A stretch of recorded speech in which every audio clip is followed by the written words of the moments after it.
Welcome back to another episode of Excuse My Grandma. It's Kim and my co-host. Grandma Gail. Grandma, what is new with you?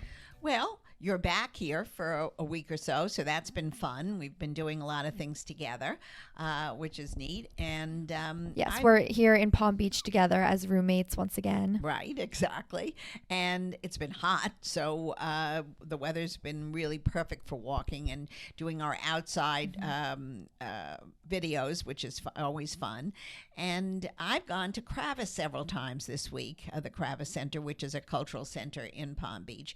And it's given us wonderful plays and concerts over the last several years, which adds a great cultural addition to this life here in Florida. And this week I went to listen to a lecture on James Dean, who was a great actor of the 50s. And you know who he was. Yeah, all I know about him is he's a rebel without a cause. Exactly. But I haven't seen him in anything else. Well, he was in East of Eden, and he was also in Giant, which was his last film. At the age of 24, he was in a car crash that with his new Porsche and died, as were the other two stars in his film in Giant, also died the same year. Saul Mineo was stabbed to death. And Montgomery Clift also died tragically. So you lost three very young people in their 20s after that film was shot. It's crazy that he died so young, and that happened with other stars at the time too, like Marilyn, and it kept them like frozen in time. But I couldn't imagine if that happened to a celebrity now. Well, it does happen, I'm sure, often. But you know, like 24-year-olds. 24 is pretty. It was a pretty scary thing. But you know, in those days, they lived on the edge. A lot of these stars. He was a young man with great talent, James Dean, and according to the lecturer, he had he was a very good student. He decided early on he wanted to be an actor, went to New York and studied, and then got his first role in East of Eden.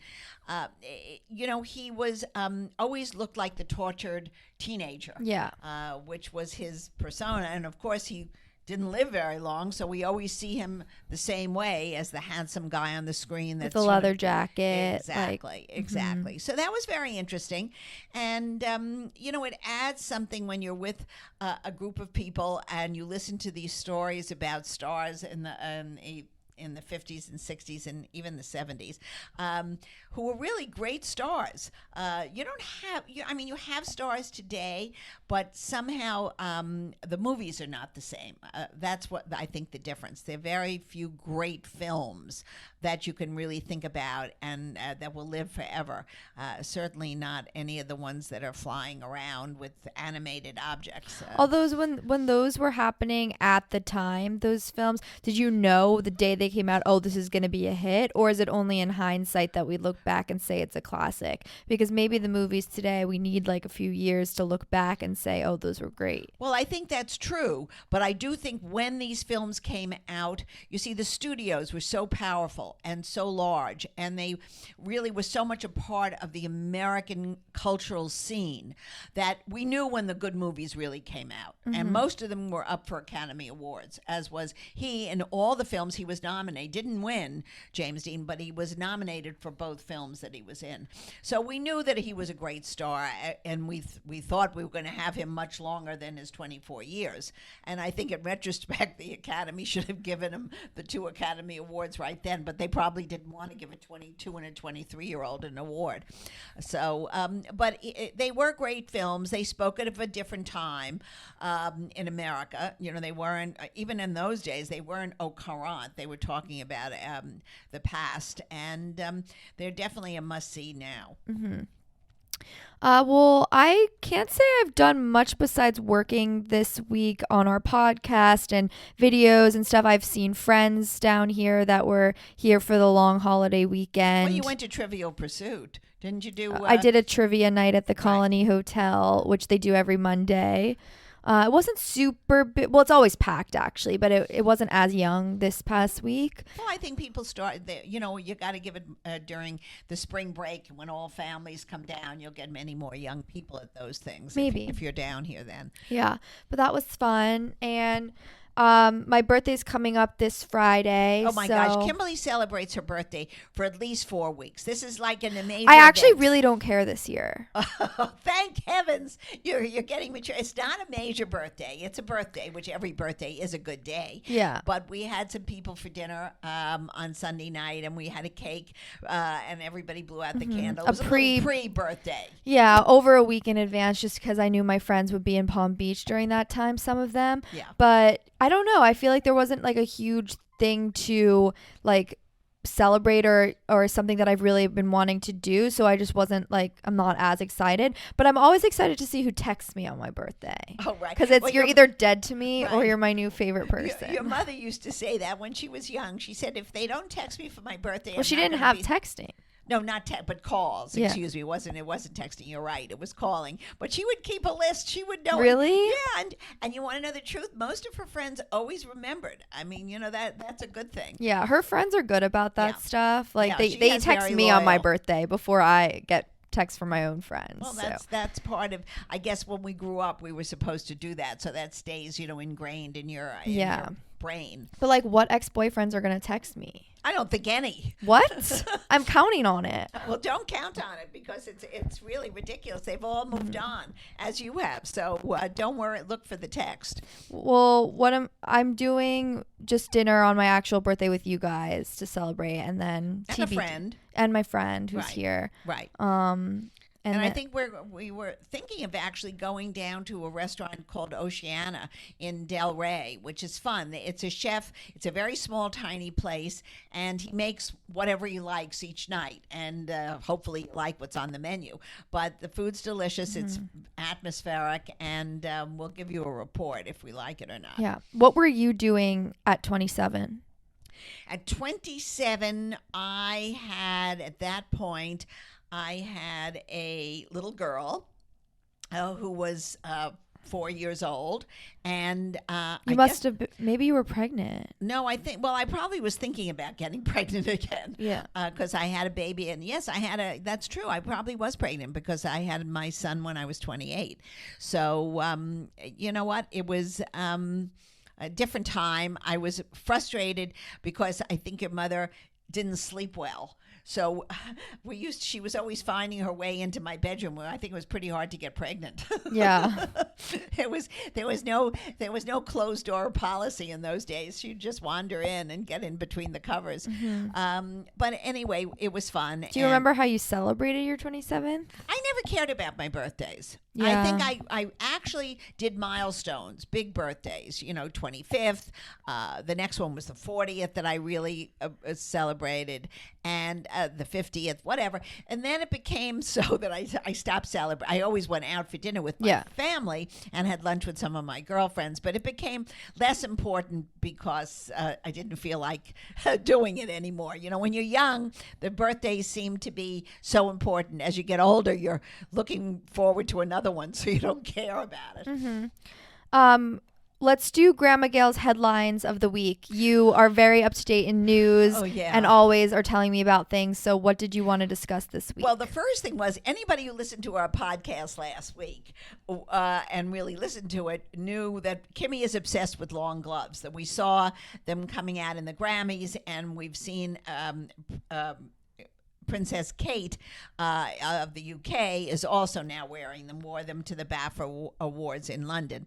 And I think that trend, which we saw clearly, is now getting publicized it was in the Post this morning with pictures of all the people and wearing I've seen the long influencers gloves. kind of wearing them for videos as well. I just don't know where they're going with the gloves. Well, I think you have to go to a special night. I think it would look ridiculous going to the movies. If it's like a fashion event. Yeah, a fashion event or a wedding or a very lavish maybe birthday party that's fun that someone's throwing for themselves or anything like that. I think it has to be an occasion. I don't think you walk around with like Kate had long black gloves on, which were fabulous with her white dress. Does it have to be cold out to wear the gloves? I don't think so at all. They wore them in the Grammys and it was warm out there. True. I think it's just a fashion statement. Don't your hands get sweaty? I don't know. I don't think technically we should worry about Oh, that. okay. I think if it's 100 degrees, it would look sort of silly to Yeah. wear the long gloves. But I do think that they're a pretty accessory, and right now it seems to be very much in vogue. And the other thing that I wanted to say is, I love Venice. It's one of my favorite cities in the world. And one of the great things about Venice, it's a water city. That you go around on a vaporetto or on a gondola, and you go from different little docks to the other docks to go to either a restaurant or a gallery or wherever you're visiting. And that's so much a part of, remember we took the gondola trips around the canals, and Yes. it's so much a part of the tradition there. Well, guess what? They have no water. Europe is completely, it really has had very, very little rainfall. That just So- sounds like a headline to me. No, it's not a headline. It's a terrible there's disaster. there's no water. I The doubt that. canals have like an inch and a half of water in some of them, so the boats can't So go out at all. What do they need? Like a rainy day? I think they said that in the paper this morning it needs 50 inches of rain to fall. Now that's really like a monsoon. They're hoping, I guess the rainy months are April and May. And they're hoping for large amounts of water to come in because, first of all, it's a tourist city. Yeah. There's very little things going on in the city that is not related to tourism. And if you can't get your tourists around, it's going to be a mess. So that's going to be a problem. Also, so what are they doing like in the meantime? I don't think I don't know what they're doing. I guess the tourists are on the mainland and they can't really go to different It's so funny places. 'cause They when have we- to walk because there are no cars. When we were there over the summer, remember it was No, like not summer, May. Yeah, the middle of May. Okay. So middle of May, we had a lot of water. there was a lot of water. It was like flooding into the square. That's correct. At night, at high tide, Yeah. we were there when that's what they're saying. The moon and somehow everything is La Nina. All these factors are causing the drought. And they're having, first of all, now I was also thinking, and they're waiting for the Po River, which I guess flows into the canals in Venice to start filling up. I was thinking about what about all the vegetation and the farms and Yeah. that are around Venice. Forget the city of Venice itself, but it's in a very rich part of Italy, and they must be suffering terribly. I mean, Yeah. it's awful, and that's one side. It's tragic as far as tourism, but then I was thinking of the other things that have been going on with weather, and that's the terrible earthquakes that hit Turkey and Syria the last couple of weeks. It's mind-boggling that a 7.7, a 7 point whatever earthquake literally brought down buildings and over 30,000 deaths occurred. So, nature is a very, very strong element in our world, and we forget about it so much because we take it for granted. I don't think we forget about it, but we take it for granted that all the seasons will be natural and will all replenish each other, going from one to the other. Well, just like out of our control, a lot of Correct. it. So then what do you do when it's... You can do very little. Yeah. I can remember reading in John Steinbeck in The Grapes of Wrath with the Great Depression when you had no rain out in the Midwest and we had no wheat and you had no food. And that's very much what happens. Nature... we should have technology, though, that like bypasses nature. Well, I think what has happened, let's say in the state of Israel, they've had, because they had no water, they grew everything hydroponically. And they irrigated underneath, they took the water from the sea, took the salt out of it, and managed to grow beautiful gardens and vegetables. And they became a producer of great fruits and vegetables for all over Europe. And as well as shipping melons and all kinds of produce to the United States and around the world.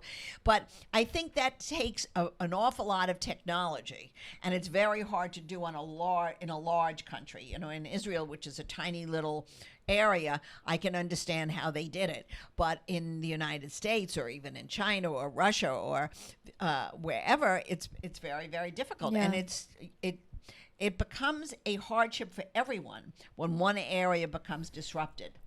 Very much like the wheat that came from the Ukraine, that was the breadbasket of the world, is now disrupted because of war. So you have shortages of bread. and bread in our supermarkets. It's all affected. It's a one world. It's globalization where the one country depends on another country. So I think we have to start really planning things and try to help our neighbors. In Venice has nothing to do with we can't help them. They have to hope that nature is forgiving and all of a sudden really starts to rain. And then the last headline that you laid out for me on the counter in the paper was how all these influencers are doing plastic surgery right. and talking very openly about it. What are your thoughts on that? Well, I think plastic surgery, as was mentioned in this article, has always been around. People who wanted to have rhinoplasty and things like that have existed since the 50s because everybody didn't want to have a big nose. Somebody wanted to have a small nose, or other people wanted to have that was always a common occurrence.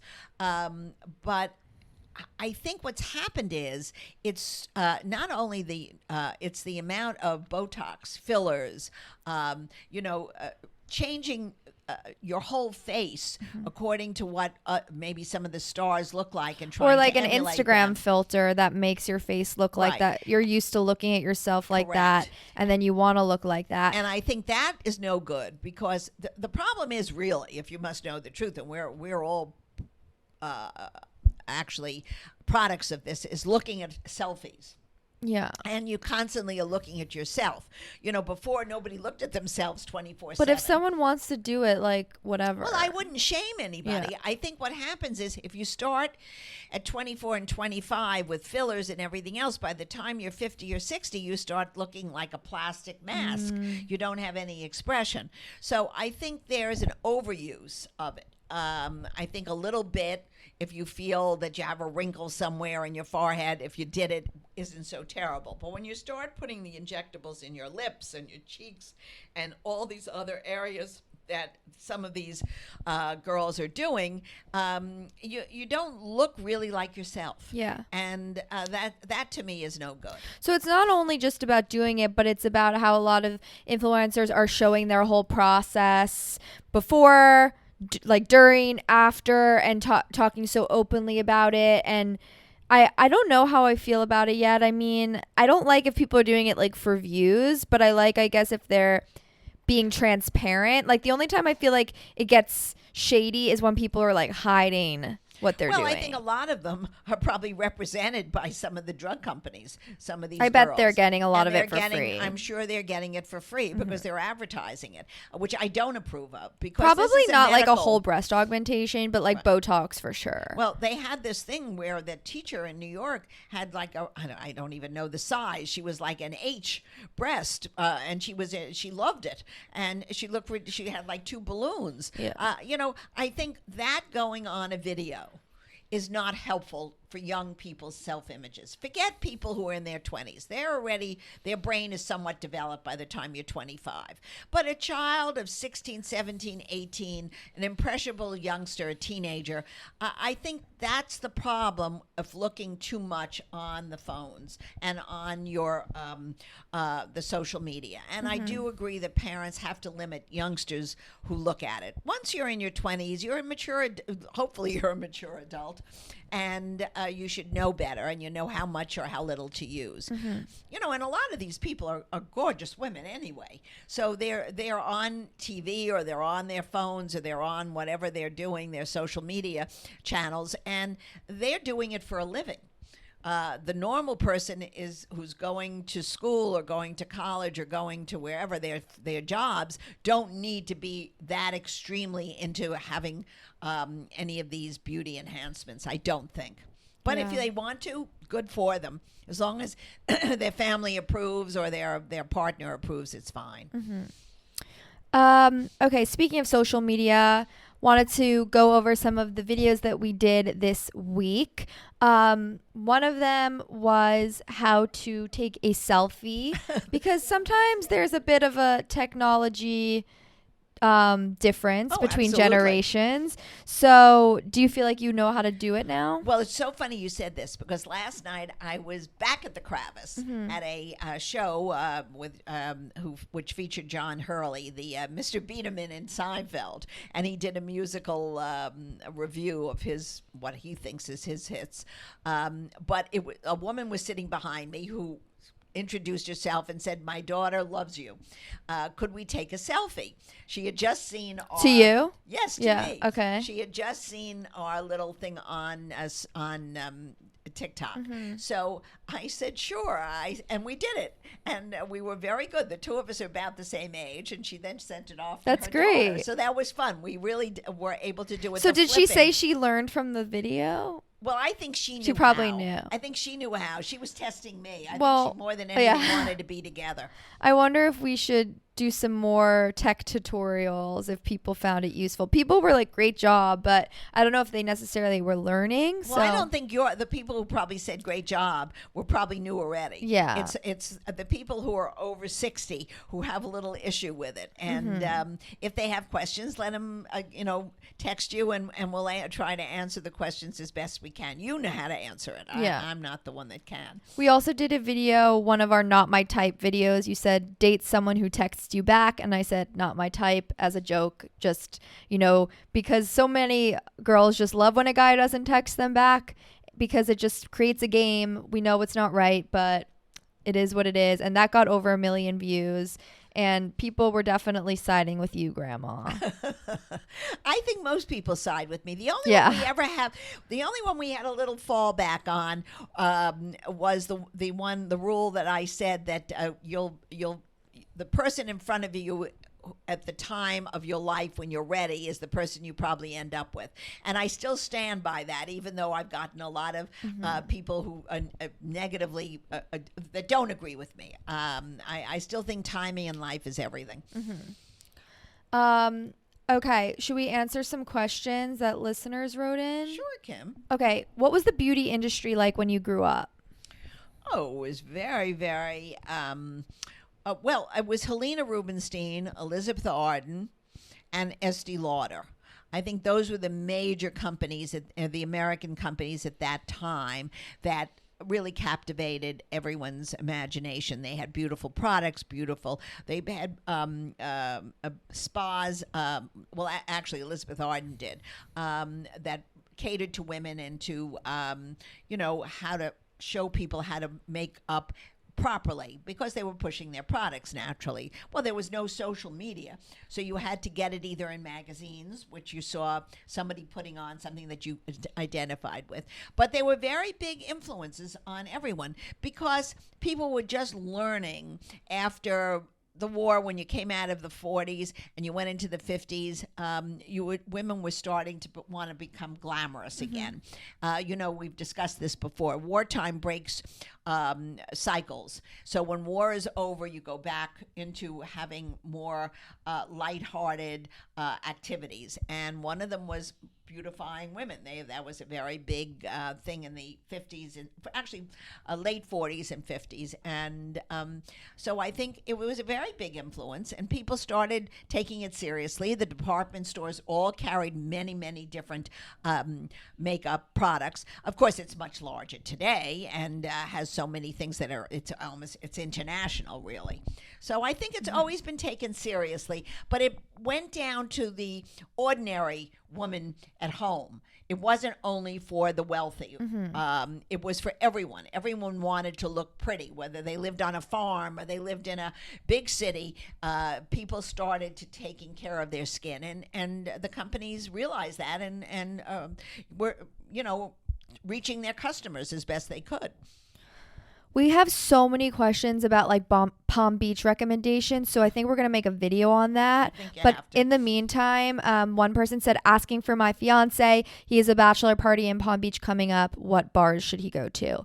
Cucina. It's limited Not options, very many. but there are a lot. At Colony, probably at night. I wouldn't say that for a bachelor party. Maybe like in West Palm Beach, they have Bradley's.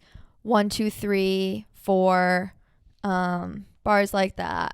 Yeah, Those are my recs. I don't think this is a big bachelor location. I don't know. I think it Maybe kinda if you go is. down to the into Miami, there would be much more fun for a bachelor party. Palm Beach is sort of everything is shuts down by 11. Yeah, that's true. Do you use hair curlers? No, I don't. I used to put little, the rollers that Like the Velcro. the Velcro. Yeah. Thank you. I used to put that in just to, if I have something in between when I have my hair blown by a professional. But I have short hair, so I don't really bother with it. I just, it looks what it looks like. It looks good for a day, and then it's just all right. But I don't worry about it too much because it's all about the cut. If for Yeah. short hair, long hair is different, but short hair, if you have a basic cut on it, you can put your hair back and it sort of works. We always get, where do you get your hair cut? Will you always have short hair? And will you always keep blonde hair? Well, I didn't always have blonde hair, as some of the pictures now you show on Instagram. They're mostly still blonde. The pictures I've posted. Yeah, well, those were. I don't after, think there's- because I think after I had my son, which was oh my God, 1970, which is now 43 years ago, my hair started changing. Maybe it took on the color. A lot of the color was very dull, and I started putting little bits of streaks in, not a lot, because I was a brunette. So I put in little streaks, and then somehow it got red, and I had to go and take the red out, because usually with brown hair, when you do highlights, it does turn very red, and I didn't like that. So somehow each year I got blonder and blonder, and now I'm certainly not going to go back to brown. I did try that once.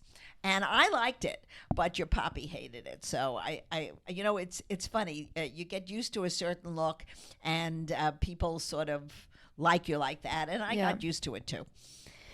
Someone wrote in, it's really hard to see my parents' age. What's Grandma Gail's advice to cope with that? Grin and bear it, because everybody gets old, including you. Age is a stage that you have. It's sometimes if you age well, it's wonderful. Sometimes your parents don't age well, and it's sad, and you have to take care of them, or you have to have someone help you. But age is a natural part of life. It's birth and aging and death. So there's very little you can do about it, and enjoy them at each stage, and understand that it's just a natural cycle. Okay, we can end it there. Thank you guys for listening week after week. Let us know if there's anything you want us to talk about specifically. Follow us on social media if you don't already. Excuse My Grandma on Instagram and TikTok. And we'll see you next week.